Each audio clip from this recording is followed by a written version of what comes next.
Assalamualaikum warahmatullahi wabarakatuh. Waalaikumsalam warahmatullahi wabarakatuh.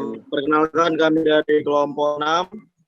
Terima kasih atas kesempatannya Pak Indra selaku dosen pengampu. Kami dari kelompok 6 ada 6 orang. Yang pertama Agustin Siregar, yaitu saya sendiri.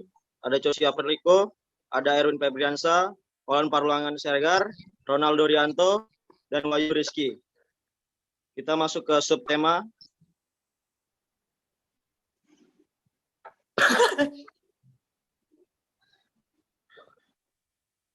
Tema kami adalah perdagangan internasional.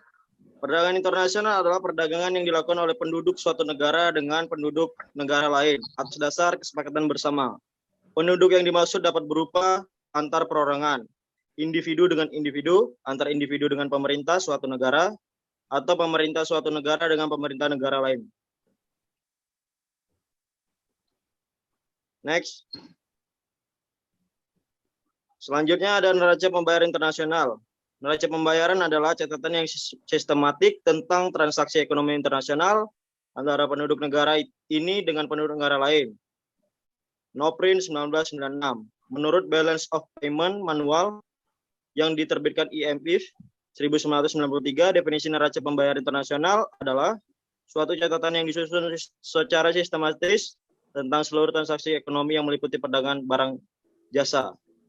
Selanjutnya ada pembiayaan defisit NPI, mampu mempertahankan pencapaian yang positif dengan mencatat surplus. Hal ini disebabkan karena sepanjang periode tersebut terjadi surplus neraca transaksi berjalan dengan surplus transaksi modal dan finansial kecuali pada TW 2009. Transaksi modal dan finansial mengalami defisit.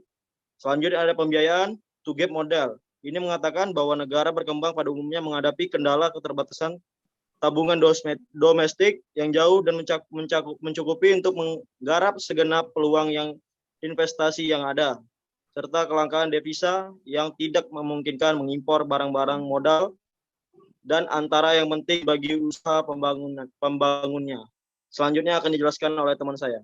Oke, selanjutnya ada perkembangan utang luar negeri. Utang luar negeri Indonesia pada Agustus 2022 kembali menurun. Posisi ULN Indonesia pada akhir Agustus 2022 tercatat sebesar 397,4 miliar dolar Amerika Serikat.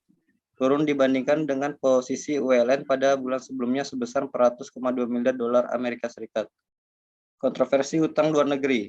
Posisi utang luar negeri pemerintah pada akhir triwulan kesempatan 2018 tercatat US 183,2 miliar, meningkat US 7,1 miliar dibandingkan dengan posisi pada akhir triwulan sebelumnya. Kenaikan arus masuk dana investor asing di pasar surat berharga atau SBN menjadi pemicunya. Seiring perekonomian yang kondusif, imbal hasil yang tetap menarik, serta ketidakpastian global yang sedikit mereda. Foreign direct investment adalah investasi asing atau penanaman modal asing di mana seorang investor pada lingkup perekonomian suatu negara menaruh minat pada bisnis di lingkup perekonomian negara lain. Salah satu contoh bentuk FDI adalah joint venture yang termasuk bentuk usaha tetap. Peran sistem keuangan. Sistem keuangan memegang peranannya sangat penting dalam perekonomian. Sebagian dari sistem perekonomian, sistem keuangan berfungsi mengalokasikan dana dari pihak yang mengalami surplus kepada yang mengalami defisit. Selanjutnya akan dilanjutkan oleh kawan saya. Baik, selanjutnya adalah kebijakan moneter dan fiskal. Upaya mencapai stabilitas. Kebijakan moneter adalah keputusan yang diambil oleh pemerintah dalam rangka menunjang aktivitas ekonomi melalui berbagai hal yang berkaitan dengan penetapan jumlah peredaran uang di masyarakat. Stabilitas perekonomian dapat terjaga sesuai dengan target yang direncanakan pemerintah melalui kebijakan moneter. Stabilitas perekonomian dapat terkendali dengan penguasaan jumlah penawaran uang yang tidak berlebihan agar terhindar dari inflasi.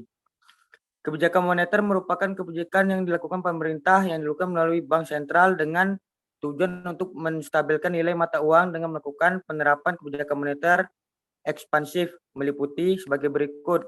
Yang pertama, kebijakan operasi pasar terbuka atau open market operation. Yang kedua, kebijakan diskonto atau discount rate policy. Yang ketiga, kebijakan cadangan kas atau cash ratio policy. Yang keempat, kebijakan himbauan moral atau moral persuasion.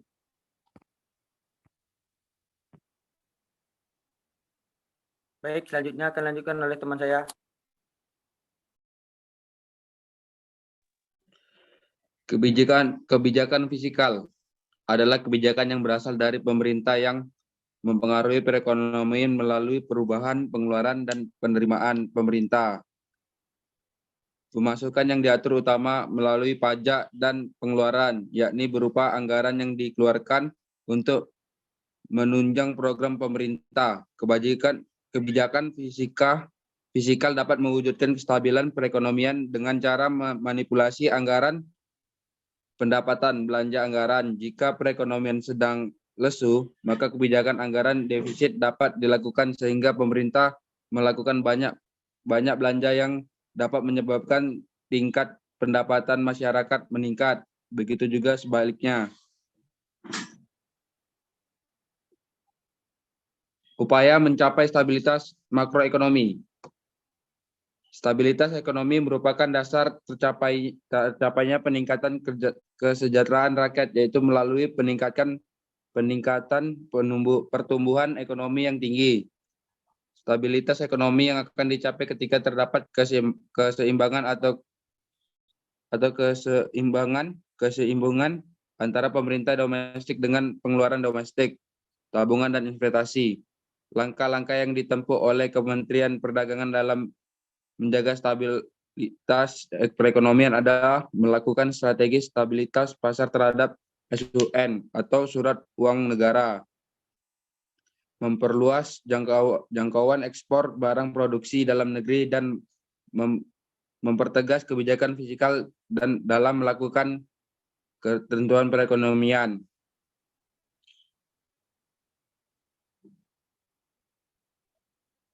Selanjutnya akan dibacakan oleh kawan saya.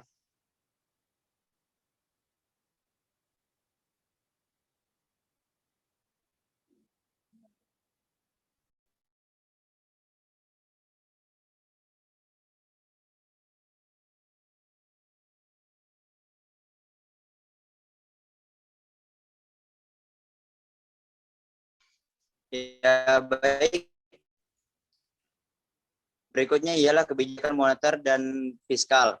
Kebijakan fiskal adalah kebijakan yang berasal dari pemerintah yang memengaruhi perekonomian melalui perubahan pengeluaran dan penerimaan pemerintah. Pemasukan yang diatur utamanya melalui pajak dan pengeluaran, yakni berupa anggaran yang dikeluarkan untuk menunjang program pemerintah. Kebijakan fiskal dapat mewujudkan kestabilan perekonomian dengan cara memanipulasi anggaran pendapatan belanja negara. Jika perekonomian sedang lesu, maka kebijakan anggaran defisit dapat dilakukan sehingga pemerintah dapat melakukan banyak belanja yang dapat menyebabkan tingkat pendapatan masyarakat yang meningkat.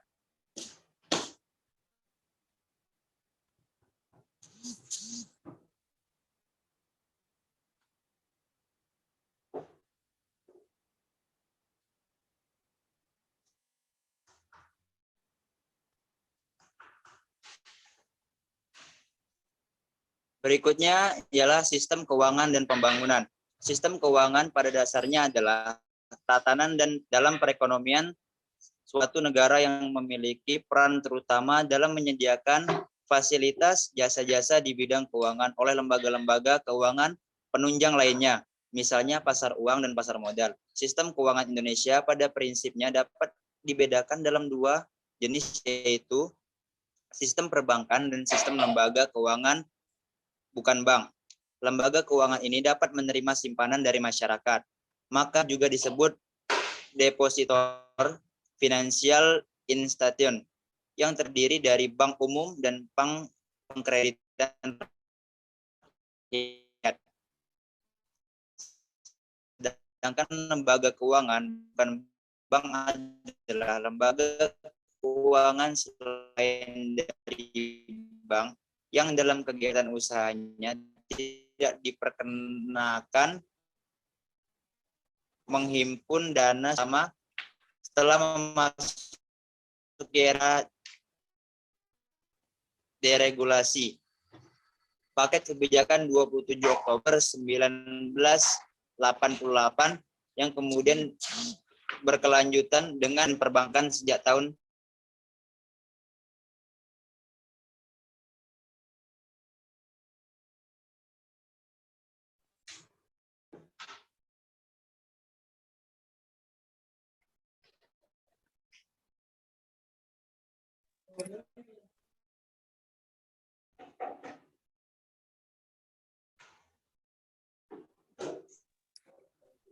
Undang-Undang Nomor 7 Tahun 1992 tentang Perbankan, Undang-Undang Nomor 2 Tahun 1992 tentang Asuransi, Undang-Undang Nomor 11 Tahun 1992 tentang Dana Pensiun, Undang-Undang Nomor 8 Tahun 1995 tentang Pasar Modal, lalu Undang-Undang Nomor 10 Tahun 1998 tentang perubahan Undang-Undang Nomor 7 Tahun 1992 tentang Perbankan, yang terakhir, Undang-Undang Nomor 23 Tahun 1999 tentang Bank Indonesia.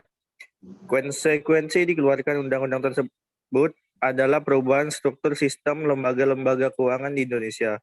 Di samping itu, dari aspek pengaturan dan pembinaan, lembaga-lembaga keuangan menjadi semakin jelas dan kuat karena telah memiliki kekuatan hukum terutama di bidang perasuransian dan dana pensiun yang sebelumnya undang-undang di atas dasar hukum pengaturannya hanya dilakukan dengan keputusan Menteri Keuangan. Sistem moneter dan perbankan yang termasuk dalam sistem moneter adalah bank-bank atau lembaga-lembaga yang ikut menciptakan uang giral. Di Indonesia yang dapat digolongkan ke dalam sistem moneter adalah otoritas moneter dan bank-bank pencipta uang giral. Oleh karena itu, sistem perbankan merupakan bagian integral dari suatu sistem moneter. Otoritas moneter sebagai lembaga yang berwenang dalam pengambilan kebijakan di bidang moneter juga merupakan sumber uang primer baik bagi perbankan, masyarakat, maupun pemerintah.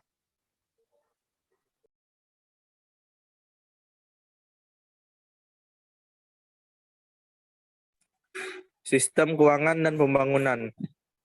Sistem perencanaan pembangunan nasional adalah suatu kesatuan tata cara perencanaan pembangunan untuk menghasilkan rencana-rencana pembangunan dalam jangka panjang, jangka menengah, dan tahunan yang dilaksanakan oleh penyelenggara negara dan masyarakat di tingkat pusat dan daerah. Sistem perencanaan pembangunan nasional bertujuan untuk memastikan keterkaitan dan konsistensi antara perencanaan, penganggaran, pelaksanaan, dan pengawasan. Baiklah, sekian dari presentasi dari kelompok kami. Terlebih dan terkurangnya kami mohon maaf. Wabillahi taufiq wal hidayah. Wassalamualaikum warahmatullahi wabarakatuh.